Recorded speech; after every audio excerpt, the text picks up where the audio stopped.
Welcome to the Authentically Successful Show. I'm Carol Schultz, founder and CEO of Vertical Elevation, a talent equity and leadership coaching and advisory firm. Listen at the end of the show for information about becoming my next guest on one of the most important podcasts for building thriving companies. Here we go. My guest today is Tim Kachuriak, founder and chief innovation and optimization officer for NextAfter, a fundraising research lab consultancy and training institute that works with charities, nonprofits, and NGOs to help them grow their resource capacity. A nonprofit thought leader, Tim is the author of the book Optimize Your Fundraising, lead researcher and co-author of the online fundraising scorecard, Why Should I Give to You? And the Mid-Level Donor Crisis. He has trained organizations in fundraising optimization around the world and is a frequent speaker at international nonprofit conferences. Welcome, Tim.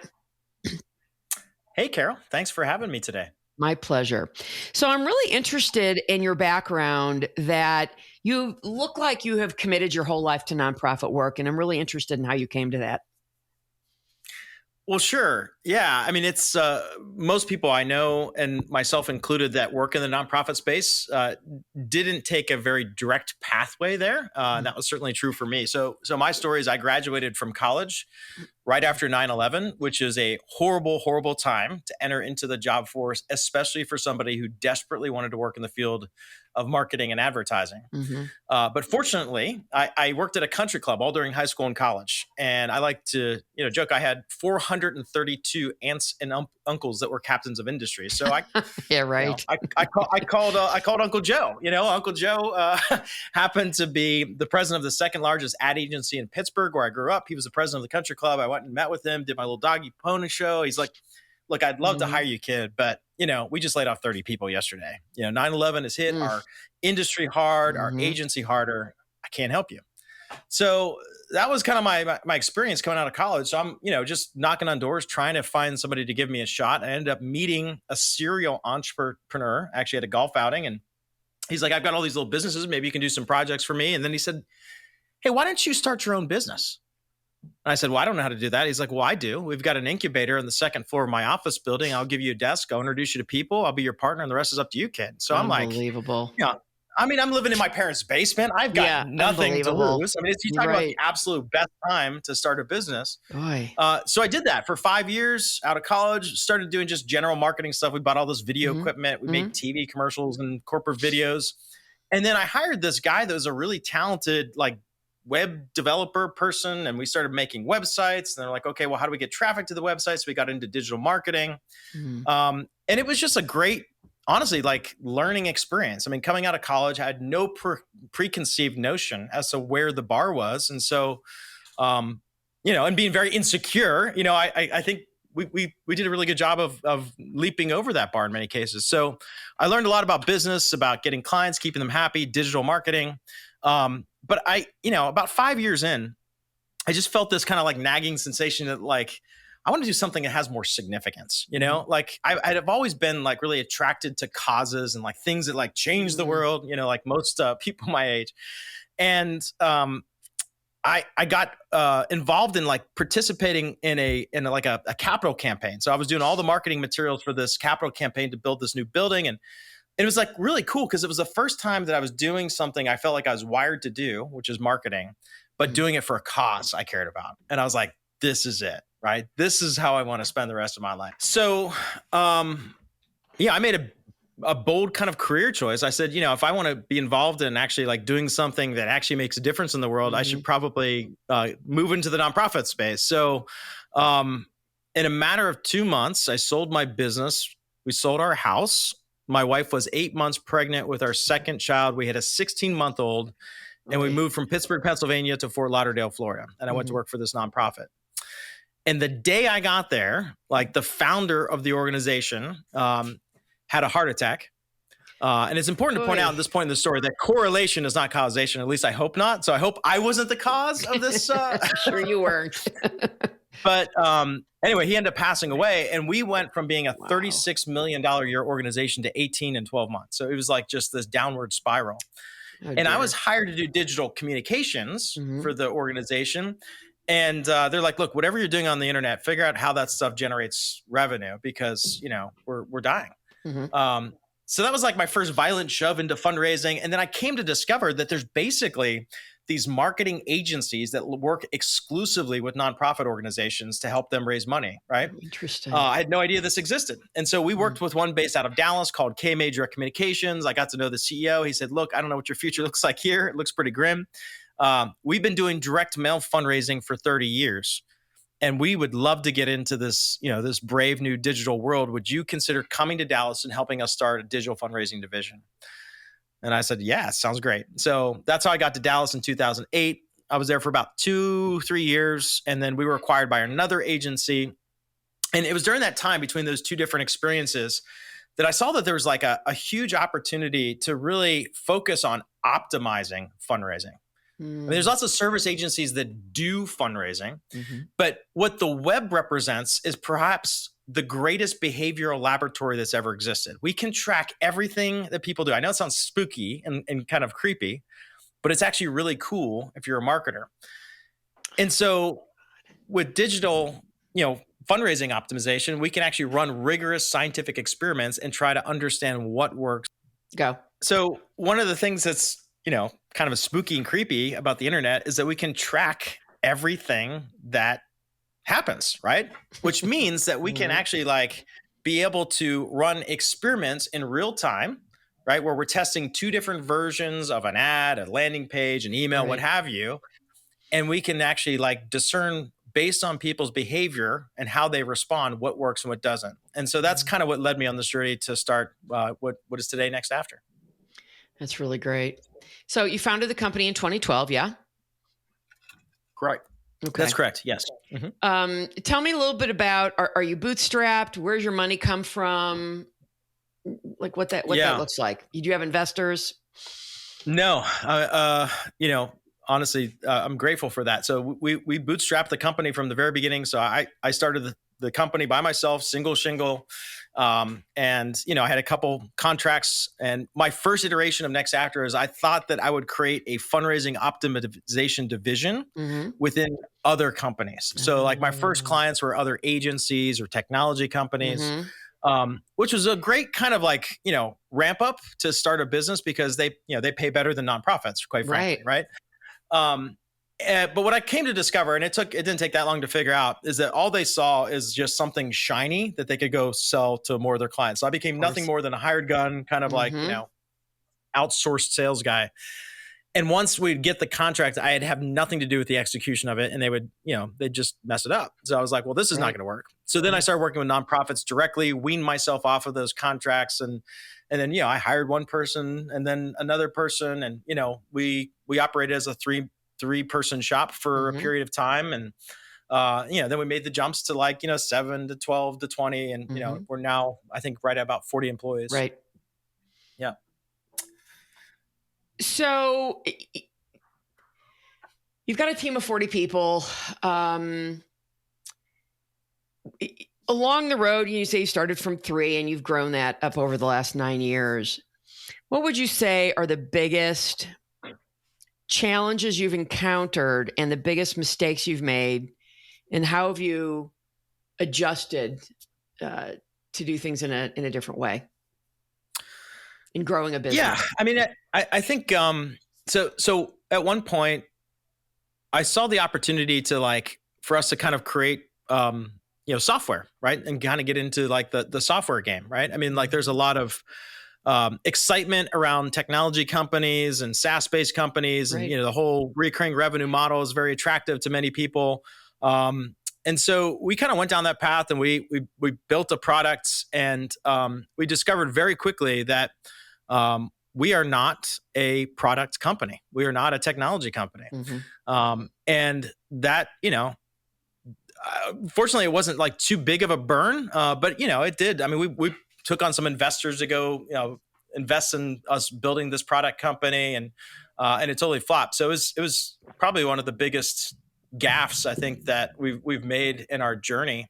But we learned from that, and it was kind of okay, well, no, what we are is a service company, and let's figure out how to do that better than anyone else. And that's what we try to do. Okay. So tell me, over the years, as you say, as we talked, you've got about 40 current employees. What kind of turnover have you experienced, and why would you believe you've had that? It depends on the different part of the company, but like mainly in the client service area is where we've experienced the most turnover. And at first it was because we weren't doing hiring correctly. Right. Very common. We would hire based off of like, here's people that we know, there's people that we like, we've actually like worked with them as industry allies in the past. So of course they can come into our environment and, just kill it. No, that was not the case. Right. Right. Of course. So we ended up realizing that we needed to hire somebody to help us really bring data into the hiring decision-making process. I love it. So now when people interview with NextAfter, they take a battery of 4 different assessments. We have an exercise that they have to go through, like an assignment that they have to kind of complete. There's a rigorous behavioral-based interview process that they go through. And there's multiple rounds, multiple people doing the interview. So it's like a very, very honestly, if you get through the interview process, it says something about your character, right? Because you're willing to kind of go through, it's a lot of hoops to jump through. Yeah, that's right. But that's honestly really helped us a lot and really trying to figure out who are the right people, because based on some of the data we get back from those assessments, we can assess whether this person's the right cultural fit for the organization. Do they have the right skill sets they need for the job, both hard and soft skills? And do they have the capacity, which is the most important thing, which means can they learn? And are they eager to learn? Are they intellectually curious and want to continue to grow themselves? So those are things that we kind of look for, and the data has been really helpful in that. 4 tests is a lot. I'm a believer personally that testing should be used only as an adjunct, right? As a tool to help you do it. So I'm kind of curious as that you're putting that much reliance on testing. Well, rather than a human connection to find out, is this person a cultural fit, by asking kinds of questions where you'll learn about that? Because I don't believe a test can ever substitute that human connection. I totally agree. What the test does is it tells us what questions that we need to ask. Gotcha. Right. So it points to areas that this person may struggle. So we can press into those specific areas and try to get some clarity around whether or not this is something that, number one, can be overcomeable, manageable, and ultimately an area that we can help this person grow. Because if not, I don't want to ruin somebody's life. I mean, hiring somebody and then firing somebody really sucks. Yep. And I want to make sure that I'm doing as much on my end to make sure that doesn't happen. So what were you not doing? I mean, forget about the fact, hiring friends and family is, in my opinion, never a very good idea, but what were you missing in the interviews? I mean, were you just not interviewing for culture? Were you not interviewing for, nonprofit ain't the same thing as for-profit? Right. Well, one thing I think, especially in the earlier days, like the first few years, we didn't really know what our culture was, right? Like culture is not something that you declare. It's something you discover, because it's the embodiment of who you are as a leader and the kind of people that you attract early when it's, just kind of going from 1 to 3 kind of thing. So I think once we went through the process of really codifying our culture, like getting clarity on what is our vision, like where are we ultimately trying to go? What is our mission? How are we going to get there? And then what are our core values that are going to be able to help people understand that if I'm doing these things, I'm moving towards, this vision and achievement of the mission. So that was a really important step for us to take as a company, because that's really how you define your culture. It's your vision, your mission, your values. And that's critical. Yeah. And do you think that it took time for you to do that because of your inexperience? And the reason I ask that is because I of course meet with, and I have a number of clients and their founders. And when we talk about culture, often it's because they've been with so many companies, they know exactly what they're looking to build and what works. Yeah. I had kind of the opposite. I knew exactly what I did not want to build. So I had some, I had some experiences where it was like, I saw the leaders would say certain things that all sounded very appealing. Good. Yeah. But their actions were in direct contradiction to that. And like, even you asked the fact, bootstrap versus take on investor. Well, I worked for a company that had a very big, sugar daddy investor, that was pouring millions of dollars in this company. We never were profitable. And what happened is we had to compromise our convictions in order to meet our financial obligations. What I mean by that is we had to take on clients we shouldn't have taken on. Right. We had to go sell things to our clients that they didn't need. Right. And to me, that was like, okay, well, this company has no integrity. I can't work there anymore if I want to have integrity myself. Right. So it was things like that. And then, we try to be like very fiscally conservative as a company, meaning, most privately held companies like ours don't have a lot of like dry powder on hand, right? Because like, the way that like the tax stuff works, everything flows through the ownership group. And so they drain the tanks every year. And I don't think that's a good idea. So, from the very beginning, we started, stockpiling cash because it's not always going to be like the gravy train and biscuit wheels. You're going to hit some rough patches and you need to be able to weather the storm or have dry powder on hand to be able to invest in a significant opportunity that you see in the market, right? So we have two funds, our permanence fund, which is kind of that rainy day fund. And then we have our opportunity fund so that we can continue to invest in future growth. I want to step back a little bit to your comments about knowing what you didn't want to do, and a company that really just throws its values to the wind to make a buck. And my experience has taught me, that boils down to really poor leadership and a really lousy CEO who hasn't put things together the right way, in a way that can help. You say investor pouring in millions of dollars. And, there goes the integrity by the wayside because you have to start selling to people you shouldn't be selling to. That's poor leadership, in my opinion. Right. And I'm wondering, in that particular company, how long had that CEO been there, and, why somebody didn't have him removed? like the main investor with all the money. Yeah. I mean, they're great questions. I think a lot of those salespeople, or a lot of those CEOs like that, are really great salespeople, and they're really good at kind of like managing the board and telling one kind of version of the story and pointing the finger at other people. Yeah, but you're right. I mean, it comes down to leadership, and I don't know. I'm a very much a pragmatist, right? So it's like if I know that something is not going to like eventually become profitable, I'm pretty quick to kind of like, okay, great, that was a failed experiment. Let's take what we can learn from it and let's move on, right? But not everyone's like that. Right. Well, that's the interest with human beings, right? So you talked about having two funds. Tell me a little bit about where your money comes from, how you're raising it so that you can go off and do, great things for other people.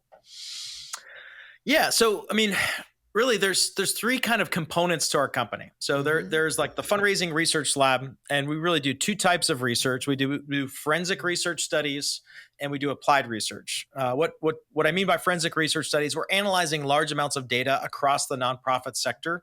Okay. And we're looking for patterns in the data that lead to opportunities to unlock greater digital fundraising performance. So we are hyper focused. We believe digital is the future of fundraising, but you'll be surprised at how underdeveloped it is in the nonprofit space. The challenge we've run into is that the kind of data we're most interested in analyzing either doesn't exist or it's not readily accessible. Oh, interesting. And that's because what we want to do is experience the charity, the nonprofit, the NGO from the donor's point of view. Okay. So we found to get that perspective, the most effective way to do that is by becoming donors ourselves. So that's what we do. About 4 times a year, we'll launch a major mystery donor study where we'll subscribe to hundreds of organizations at the same time. We'll monitor everything they send us. We'll analyze it. We'll wait for the organizations to ask us to become a donor. And when they do that, we go online to their website and we'll give a donation as small as $20, as large as $5,000. And then we continue to monitor how they communicate, engage with us over time. The donor experience. Us where the gaps are. Yeah. I mean, we're trying to here's the gaps in the marketplace. How do we fix them? Got it. So that's the forensic research. The applied research is where we take the things that we learn, where the gaps exist, and we run experiments to try to move the needle and get more things to, get more people to donate. So that might look like, let's test this version of a donation page versus this version of a donation page. Right. And let's monitor what the results are. We'll test this email versus this email, this ad versus this ad. And what we're trying to figure out is, there's a lot of misinformation about what works. Yeah. And a lot of the long held best practices are certainly not true. So that's the research side. We take everything we learned from the research side and we bring it over to the NextAfter Institute, which is the training and equipping arm of our company. We develop different resources, templates, guides, ebooks. We've got 8 different certification courses that we've developed to help people become more effective fundraisers. And the reason why we started that is because we realized somewhere along the way that we may not be a nonprofit organization. I mean, we're very much a for-profit company, but we're also a cause-based organization. Right. And we believe that our cause is to decode what works in fundraising and get that into the hands of as many people that are doing that work as possible so that we can together unleash the most generous generation in the history of the world. That's our vision. That's where we want to go. Can't do that by just working with a handful of clients at a time, right? So, we have a list of 70,000 people that work at nonprofits that subscribe to our content, that take our courses, that come to our conferences, and we're trying to constantly build into those folks. Well, when you do that, when you're constantly helping people, eventually they get to a point saying, the best way you can help me is by actually doing it for me, right? Like being my agency. And so that's the third part of our company is our consultancy. We have about 40 clients. They're all nonprofit organizations.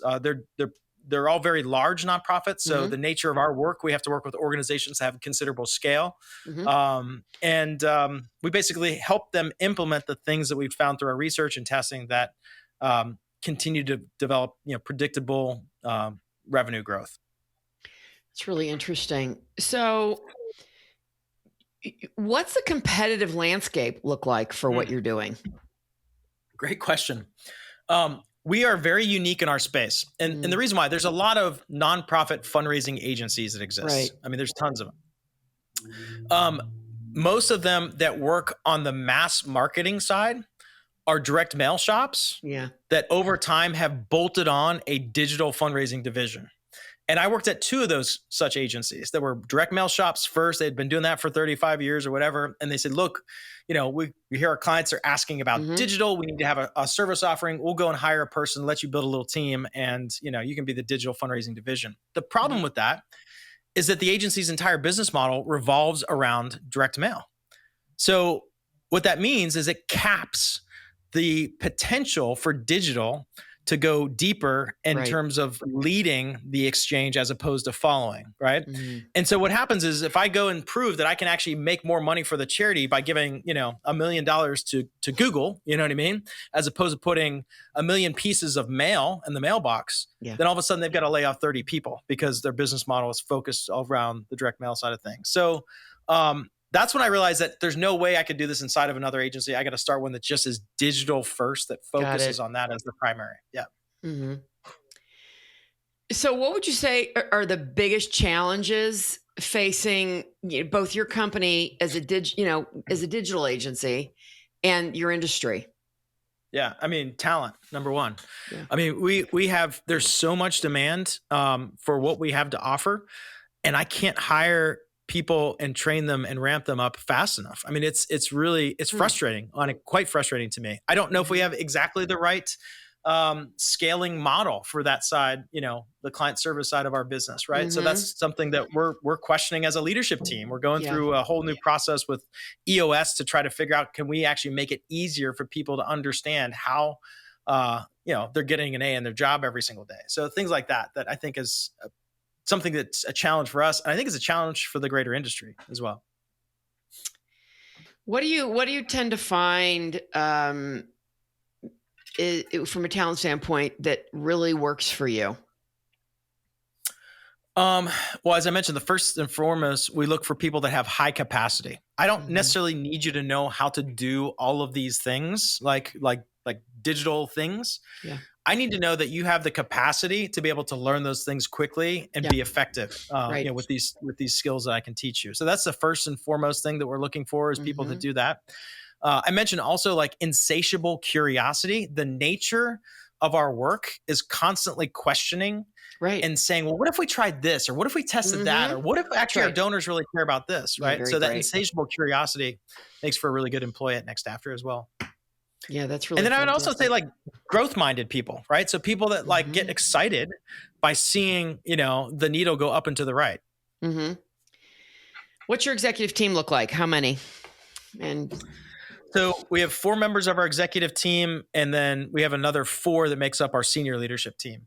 Okay. And what is the diversity of those 8 people? They're like in terms of like demography. So I think, well, I mean, are you made up of a bunch of, white guys?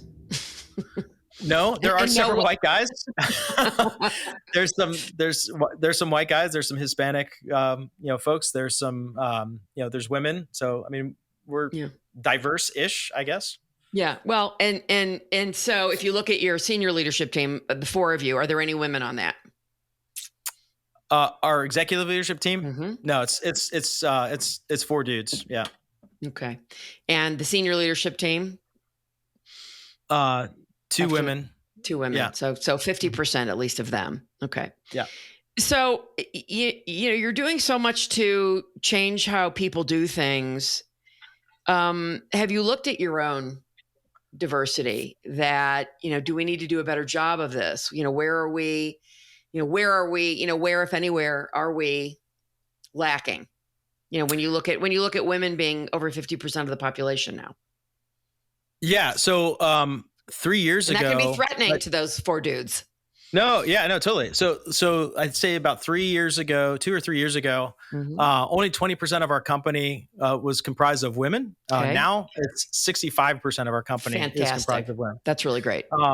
We've also, really made a conscious effort to try to get more diversified people into our hiring pool. Good. And then also train our staff that are doing the interview process to be aware of and remove any sort of conscious or unconscious bias that they may have, right? And so that's why we rely so heavily on assessments, because I want to find people that actually have the right ingredients, regardless of their what they look like, their gender, or exactly, exactly, background. Yep. Okay, that's really good to hear that you're doing that.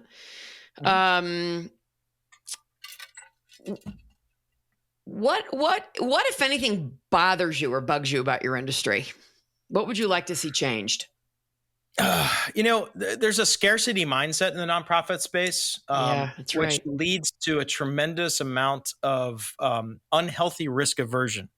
So nonprofits are risk adverse by nature, and probably for good reason, right? Because if you're actually receiving support from donors, you feel the heavy burden of responsibility to steward those gifts well, right? And not waste those donors' money. And your donors actually demand that of you. That's your donor bill of rights between you and your donors, that you're going to be a good steward.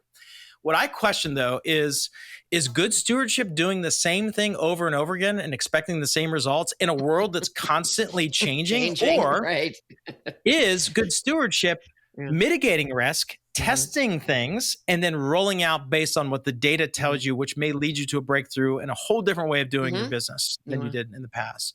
So that's the kind of stuff that I think, and that's honestly, that's one of the things that I love about NextAfter, is because we go in helping our clients optimize their landing pages, right?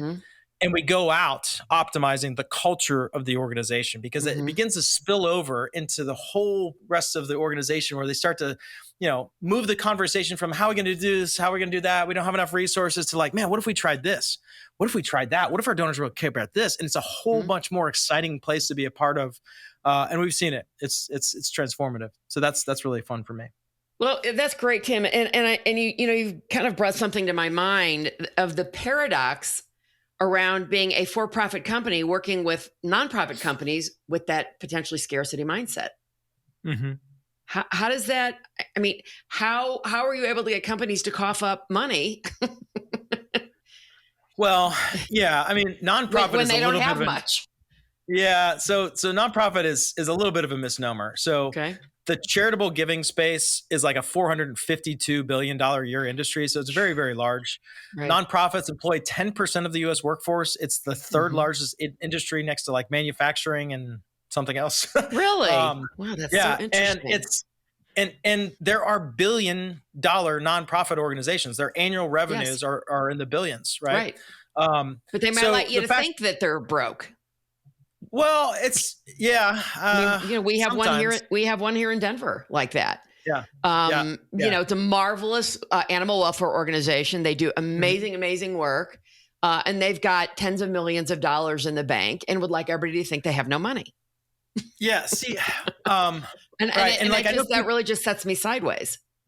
Yeah, I think so. So let me see if this helps with that. Okay. So this is one of the biggest challenges in the nonprofit space. We're trying to solve some of like the biggest societal problems in the world, right? With two arms tied behind our backs, right? Because nobody's questioning how much money freaking Google's spending, like, tracking all of our stuff, or nobody's like, calculating how much money Facebook is doing to Twitter, like create this meta universe or all that stuff, right? And yet nonprofits are scrutinized, and they say, look, you can't put more than 10% of my dollar into growing your organization. And I say, well, that's bullcrap, right? Because here's the example I give.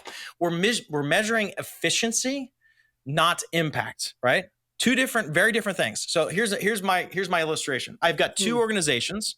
They do the exact same thing. These are nonprofit organizations. One is a $1 million annual budget organization, and they have 99% efficiency, which means 99 cents out of every dollar you give goes directly to their programs. Fantastic. Right? Yeah. The other organization is a $100 million a year organization. They have a 50% efficiency, which means 50% of your dollar goes to the impact. So one is creating $50 million of impact. The other one is creating $999,000. Which one is doing better? Depends on how you look at it. I know, but which one is actually you're gonna always get that answer from somebody like me. Well, it depends. How do you measure impact? Right. Well, impact is how much is ultimately going to solve the societal problem. Like, if we're going to like really try to solve like hunger, cancer, all those things, we're not going to do it with like, little meager budgets. Right. Yeah, we've got to do it like with like billions and billions of dollars. So there's a great TED Talk you need to listen to. Dan Pallotta, brilliant. I mean, this is like probably going back 10 or 12 years and it's still super relevant. Dan Pallotta, and he talks about like this, this glass ceiling for nonprofits. He gets into all these different issues. Another issue he brings up is like nonprofits can't hire the best talent, right? Because we can't pay them what somebody in the for-profit space can pay them. And he gives an example. I've got a Harvard MBA. It's coming out of school, and say they can make, I don't know what the going rate is. Like they can make $400,000 going to work for some big consulting company. Yep. Or they can make $99,000 working as the executive director of a nonprofit. Well, the logical person will say, well, look, I'll go and take the $400,000, give $100,000 away to a nonprofit, be put on the board and tell the poor executive director what to do all day. You know what I mean? So it's like, do I want to make money or do good? And he says it shouldn't be a binary choice. Yeah. And that is something that I've made a note and I'm going to listen to because I think that's a fascinating. It's and that's where you get the answer from me. Well, it depends, right? The one who's actually making the most impact is the one who's, got the $50 million to spend, right? Even though half their money has gone to waste for whatever reason that is, rather than growth. Yeah. Waste or growth. Right. I mean, we get slapped on the hand for doing advertising, but what about the billions and billions and billions of dollars spent by consumer brand companies to get us to drink sugary beverages that are killing us? Right? Don't even get me started on that, or we're gonna sideline this entire interview and start talking about obviously our combined feelings of that whole market, right? Well, and it's because, as you and I both know, lobbyists win a lot of stuff. Regardless of the fact that they may be very evil, Hey, you said no religion, no politics, for example, right? The pharmaceutical industry, for example, right? All they care about is keeping people sick, because by keeping people sick, right? They make a lot more money selling drugs, right? To fix the problem of everything you've just talked about. Corn syrup and everything. And like I said, let's not, otherwise we're going to hijack this entire interview and start talking about that, which is an important subject, but that's for another conversation. So I think that's a good segue. Why is the nonprofit sector so highly regulated like that then? Where they can't, you can only spend X amount on marketing and advertising. Why is that? Because they're not paying taxes? Well, that's the primary reason. I mean, to get the designation to be a 501c3 charitable organization, you don't pay taxes. And so there's a lot of rules that come with that privilege. and to be able to also provide the donors with a tax deduction for their contribution to your organization. Right. You have to meet those requirements as well. Of course. Some of them are self-imposed though, like how much you can spend on overhead versus on, programs, is something that's been self-imposed by kind of watchdog organizations in our space, like Charity Watch and Charity Navigator and, groups like that measure all that stuff. But I think the reason why we measure like how we spend the money versus like the impact, because it's easier to measure. Nonprofits are required to file the Form 990, which is a public document that has, here's how we spend every single dollar. I mean, it's a 50-page document. So we can go take all that stuff and, slice it 7,000 different ways. But we have a really hard time measuring like, how are we doing on the hunger issue, the homelessness issue, right? Yeah. How are we doing at creating a more equitable society, right? So those are the things that we don't really do a good job of measuring. And it's a shame. Yeah, it's super complex, I have to imagine, because, I just think about myself and I rarely answer the phone outside of business hours. And I often don't answer it during business hours because I'm relatively certain it's spam. But particularly outside of business hours, when somebody does happen to catch me, and I'm calling from the PB, policeman's been the PBA, right? The police are looking to get money for the police. My first question is, how much of the money that I would potentially give you is going to the charity? 10%. I'm like, why would I give you any money? Right. 10%. So 90% is going to your organization raising money for them. I'm sorry. Right. I just as soon log on to pba.com and give them money. Yeah. No, there's a few kind of bad business models and bad apples that kind of give a lot of us a bad name. But we're not a fan of that. In fact, it's very unethical to kind of work based off of commission or anything like that, or contingency, because it incentivizes some bad actors to do things to try to line their own pockets as opposed to doing right by the charity. Yeah. So what do you typically see when you take on a client, them having wasted time and money on before they've joined you? Just doing the wrong things. I mean, plain and simple. Not using their data to be able to make intelligent decisions that drive further impact, right? That's so actually one of the first requirement that every single client that we work with has to go through is something we call our core. It's a 12-week intensive audit and planning process. So they have to give us access to all of their data, all of their web analytic data, their email data, their CRM transaction data, social data, all these various different sources of data that they've never really found a way to connect to each other or to be able to kind of analyze, together, right? And so that's the first thing we do is we take all that, we piece it together much like a forensic scientist would, and we're trying to piece together where are the greatest opportunities to unlock growth for this organization. And then we kind of do a more of a qualitative analysis where we flip over to the user experience. We go through all their websites, all their email campaigns, all their social media posts, and we're trying to marry up what we're seeing in the data to a specific step of the donor journey and say, what can we change? What can we alter? What can we remove? What can we add to kind of get more people to the next step of the journey? And then the final thing we assess is their value proposition. So, I'm so shocked at how many very large, very recognizable nonprofit organizations, I ask them what their value proposition is, and they don't know how to answer. Oh, wow. They'll start talking about things like their vision or their mission or the things that they do. And I said, I'm sorry, that is not a value proposition. The value proposition is the answer to a very fundamental question that every customer donor needs to hear the answer to, but they're never going to ask it verbally. The question is this: if I am your ideal donor or customer, why should I buy from you? Why should I donate to you rather than some other organization or not at all? Yeah. And people don't know how to answer that. So that's one thing we do is we assess that. We help them look at it from an internal point of view, external point of view, and then optimize all that stuff. So that's really using the data. Yeah. And that's really interesting, Tim, because of course you don't find that when you get into the tech sector, for example. Right. Ask any tech founder what their value prop is, and it'll come right off their tongue easily. And that's really interesting. And which Part of the problem, I think, in nonprofit, right? People do it because they have a passion for something. That's right. And not because they know how to sell or That's right. ask the right questions, which is, I think that's just fascinating. How do you find your clients?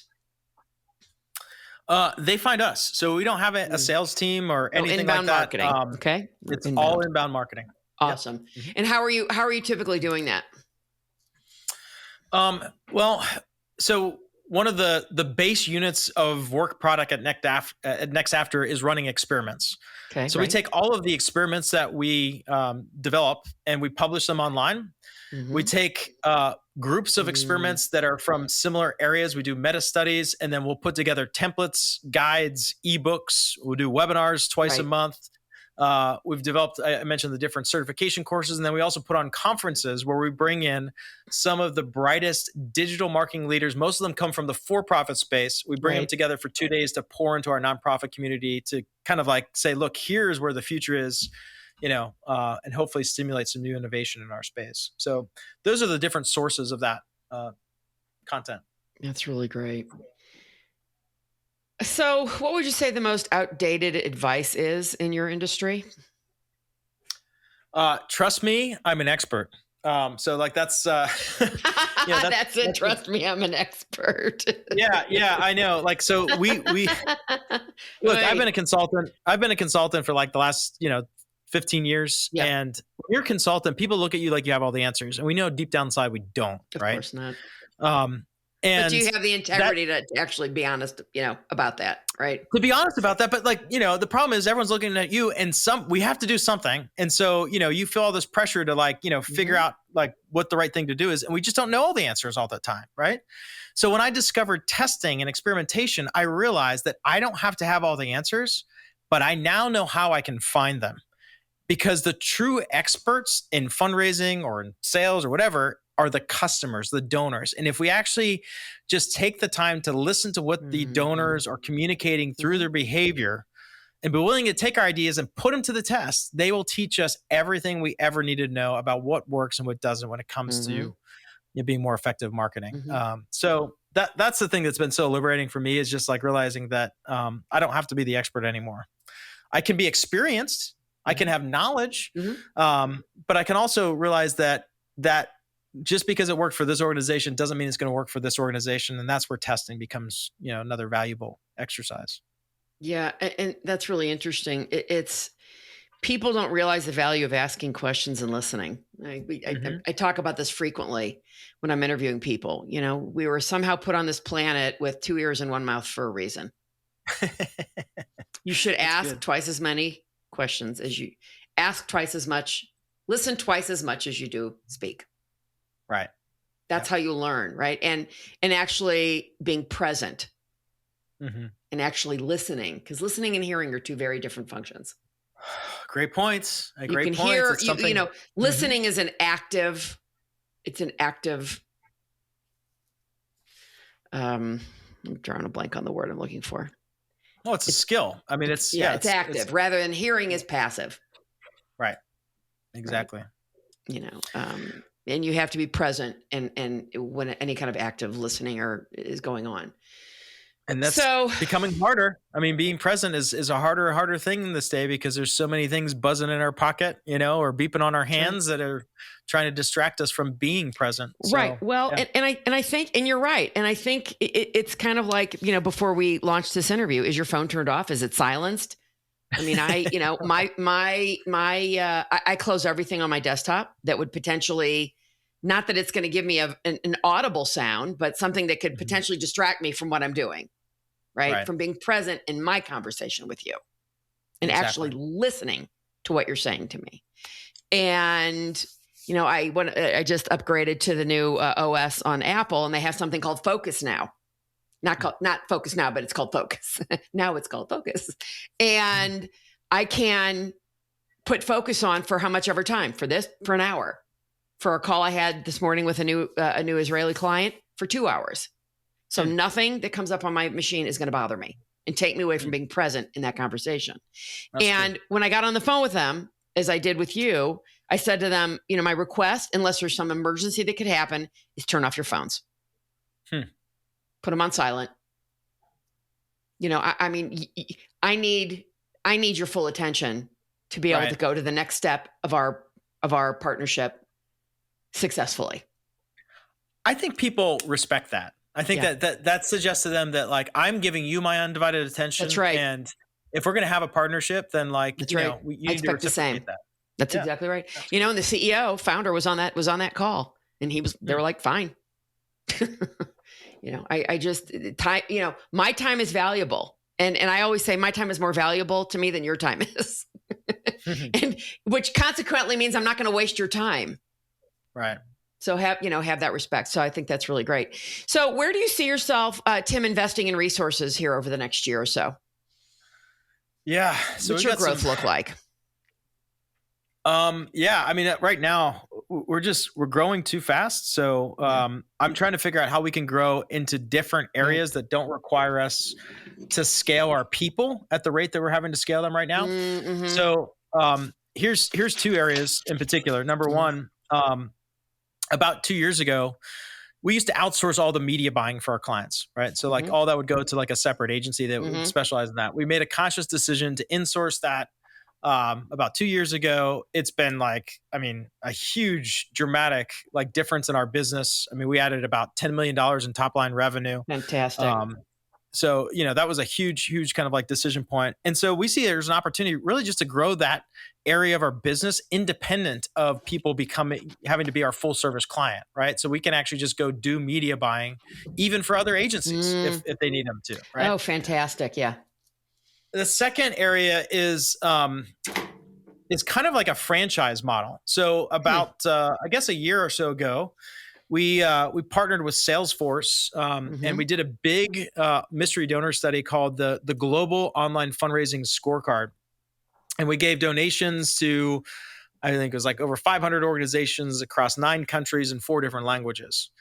So in order to pull that off, we had to partner with different local in-market agencies that could help us to execute that. And because we did that, we started to form these relationships with these organizations that were like, man, we really love your model. It's very, very different from our model here in, say, Germany or Australia or Canada or whatever even.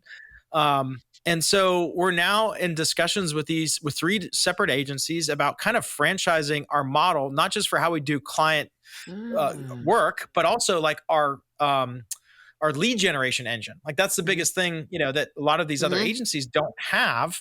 And I'm like, well, I already have all the assets. We could go rebrand them or co-brand them and start launching them into your market and start to attract leads of people that want the things that we can then help coach your team to be able to offer as an enhanced service offering from what you're currently doing today. So those are pretty cool opportunities. Just if we really do want to make an impact on unleashing the most generous generation in the history of the world, then we probably need to go to different areas of the world and do some research there, form some partnerships, and hopefully run some experiments. So pretty cool. Is your whole team headquartered down in Texas, or do you have people strewn about? We up until recently, everybody has been here. We have just one, obviously with the challenge of getting great talent, we've opened up to having people remote. So we do have one employee that's in Rhode Island now. Yeah. Okay. And are you looking to expand that, given the nature of having people outside the office, being able to expand your talent pool? Yes, absolutely. Good. That's something that I've been kind of pushing for quite some time, but it's just getting everybody. We do, despite the fact that we work in digital marketing, we're very much a people to people kind of person or a kind of company, kind of culture. We provide free lunch every day to all 40 members of our staff as an opportunity to build community, engagement, to get to know each other, because that really does make a difference in terms of, the quality of output you get from people. So, yeah, it really does. And that's I think a separate conversation. How do you build a remote workforce, because companies are doing it everywhere, and be able to get that human connection.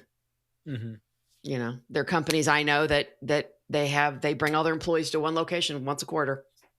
Yep. And that's kind of what we're doing so far with this new folk.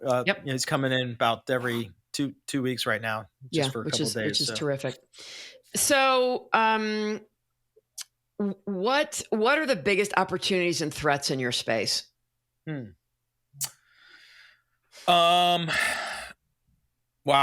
I think the probably one of the biggest ones is just not. Gosh, I don't know. That's a tough question to answer. Honestly, you've tongue-tied me. Well, it's okay. I mean, I think about it from the context of us, and I think about it in the context of our industry. I mean, the industry, we discussed some of those things. The glass ceiling for nonprofits. We can't invest. We're measuring the wrong things. Efficiency, not impacts. I can't pay for the kind of a talent I need to solve these like global problems.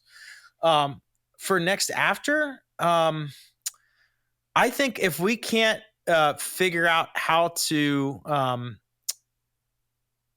really scale our team efficiently, meaning like getting people here and getting them ramped up and trained and equipped to do their job, then we're just going to miss a huge opportunity to help a lot of organizations. And honestly, that is the motivation. I mean, that's why we do all this stuff. Like, all the stuff we do on the institute side and the research side, all that stuff loses money. I mean, tremendous amounts of money. It's the nonprofit side of our business, if you will. Right. Yeah. Right. But we do it because number one, we know we want to help people. And we believe in our mission and our vision.